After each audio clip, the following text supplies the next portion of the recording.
त्वं शरणं ब्रजेश।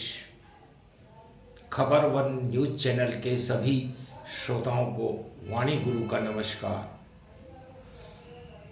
ज्योतिष मार्गदर्शन में आपका स्वागत है। इस प्रसारण में हम आपको नवग्रहों के राजा सूर्य के बारे में संक्षिप्त जानकारी देना चाहते हैं। सूर्य अक्षय ऊर्जा का एक स्तोत्र है। 9 के 9 ग्रह सौर मंडल में सूर्य भगवान के चक्कर लगाते रहते हैं। सूर्य से ही सरकार देखी जाती है, सूर्य से ही आपका पराक्रम देखा जाता है और सबसे अच्छा सूर्य मेष राशि का होता है और सबसे ज़्यादा सूर्य मेष राशि का सूर्य पराक्रम भाव में बहुत ही उत्तम माना जाता है। पराक्रम भाव तीसरे भाव को कहते हैं। जन्म लगन से तीसरा भाव हमारे छोटे भाई बहनों का और हमारे पुरुषार्थ और पराक्रम का होता है। यदि सूर्य भगवान पराक्रम भाव में बैठे हुए हों तो उस जातक का जिसकी कुंडली में सूर्य तीसरे घर में बैठा हुआ हो वह जातक बहुत ही पराक्रमी होता है। लेकिन छोटे भाई बहनों के घर में सूर्य जिस घर में बैठता है उसको जला देता है। तो तीसरे घर में सूर्य उसके छोटे भाई के सुखों को ही समाप्त कर देता है। या तो उसके छोटा भाई होता ही नहीं है और यदि होता है तो वो छोटा भाई उससे बहुत दूर रहता है और छोटे भाई की बड़ा भाई कोई मदद नहीं कर पाता। इसलिए सबसे ज़्यादा दुख ये अपने छोटे भाई बहनों को ही देता है जिस जातक की कुंडली में सूर्य तीसरे घर में पराक्रम भाव में बैठा हुआ हो। सूर्य की सीधी दृष्टि वहाँ पर भाग्य स्थान को जाती है जो आपका भाग्य स्थान है। तो आपके भाग्य को चमकाने का काम भी सूर्य करते हैं। यदि सूर्य के साथ राहु ग्रह बैठा हुआ हो तो ऐसे व्यक्तियों को का राहु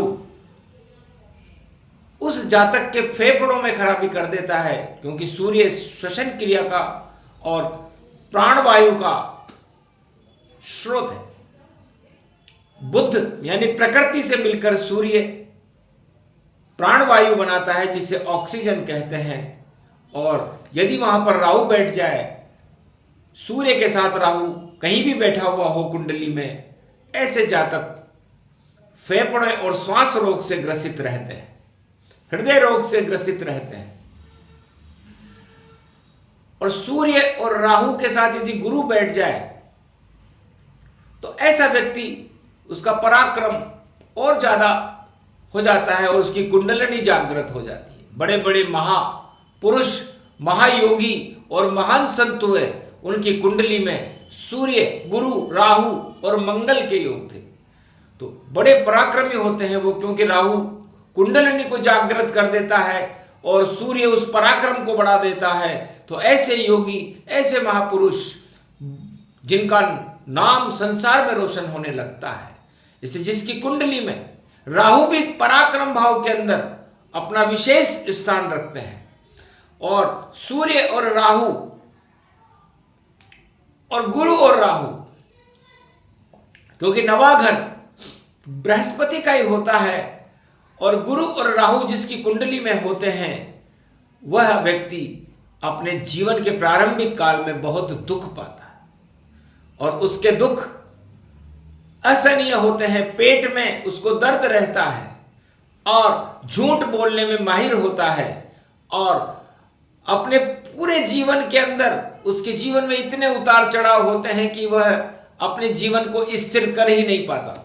इसलिए गुरु और राहु ये गुरु को दूषित कर देता है, उसकी बुद्धि को बिगाड़ देता है और जब मनुष्य की बुद्धि बिगड़ जाती है तो उसको भ्रम की अवस्था पैदा हो जाती है और इस अवस्था में व्यक्ति अपने जीवन को बर्बाद कर लेता है। तो गुरु राहु का सबसे ज्यादा झूठ बोलने वाले राजनेता होते हैं और सबसे ज्यादा अपने जीवन को बर्बाद भी राजनेता ही करते हैं, क्योंकि जितना बोलो झूठ और उतनी मिले तुम्हें छूट, तो उस व्यक्ति का जीवन नारकीय जीवन हो जाता है, जो किसी भी क्षेत्र में हो। और शनि राहु, शनि तीसरे घर में पराक्रम में बहुत शुभ माने जाते हैं, और यदि वो राहु के साथ बैठ जाए तो ऐसा व्यक्ति पूर्व जन्म के श्राप से दूषित होता है, उसे छोटे छोटे कर्म करने पड़ते हैं, और जीवन में 30 साल के बाद उसकी उन्नति होती है। तो ये सूक्ष्म विवेचन आपको दिया गया, इस सूक्ष्म विवेचन को आप समझें, कुंडली को देखें। शनि राहु किसी भी व्यक्ति की कुंडली में कहीं भी बैठा हुआ हो, ये योग उसको बहुत जीवन भर छोटे छोटे काम करने पड़ते हैं। ऐसा व्यक्ति बहुत भ्रष्ट होता है, और रिश्वतखोरी और भ्रष्टाचार और किसी भी पराये धन को लूटने में अग्रणीय होता है। तो जिसकी कुंडली में भी शनि राहु किसी भी घर में बैठे हों, वह आदमी अपने भ्रष्टाचार से युक्त है। वो अपनी कुंडली को खोलकर खुद देखे। गुरु राहु व्यक्ति का झूठ बोलने में माहिर होता है, और सूर्य राहु का व्यक्ति और गुरु भी उसके साथ मिल जाए तो वो महापराक्रमी योग और संत बना देता है। क्योंकि सूर्य और गुरु जीवात्मा योग है, उसमें राहु का आगमन उस कुंडलिनी को जागृत कर देता है।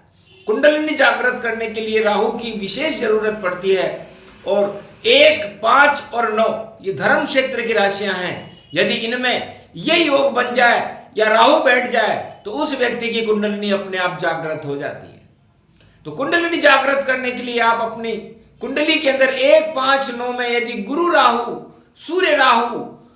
सूर्य मंगल राहु इनका कोई योग है, तो आपकी कुंडलिनी जागृत करने से आपको कोई भी नहीं रोक सकता। तपस्या की जरूरत ही नहीं। पूर्व जन्म की कृपा, ईश्वर की कृपा से आपकी कुंडलिनी जागृत हो जाएगी, और आपको सारे अशुभ काम छोड़ करके और शुभ काम शुरू कर देने चाहिए। ये ज्योतिष का एक सूक्ष्म परिचय आपको दिया गया। इससे आप कुंडली को खोल करके अपने जीवन में देखें कि कहीं ये योग हमारी कुंडली के अंदर तो नहीं है। क्योंकि सूर्य राहु वालों को संतान होने में बड़ी दिक्कत होती है। गुरु राहु वालों को पीलिया रोग ज्यादा होता है, डायबिटिक रोग ज्यादा होते हैं, और गुरु राहु झूठ और इतनी लंबी बातें करते हैं कि फेंकते ही रहते हैं। तो गुरु राहु, सूर्य राहु, चंद्र राहु, ये सारे योग, शनि राहु, चंद्र राहु तो मन की स्थिति को ही बिगाड़ देता है। क्योंकि आपका मन भ्रमित हो जाएगा, तो आपका मन ही कमजोर हो गया, इच्छाएं बढ़ गई, तो आप जीवन में क्या करोगे? जब मन में ही भ्रम फैल जाए, मस्तिष्क में भ्रम फैल जाए, तो राहु हमेशा आपके मस्तिष्क पर ही सवार रहता है, क्योंकि वो केवल गर्दन है।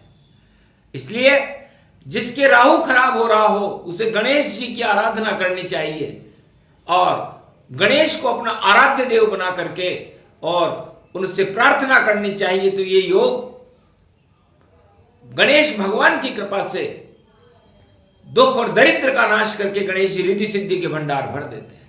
ये सूक्ष्म परिचय आपको खबर वन न्यूज चैनल पर ज्योतिषीय मार्गदर्शन में समझाया गया। इसे आप अपने जीवन में, अपनी कुंडली में देखें, और यदि आप जिज्ञासु हैं तो अन्य की कुंडली में भी देखें और इस योग का परीक्षण करें।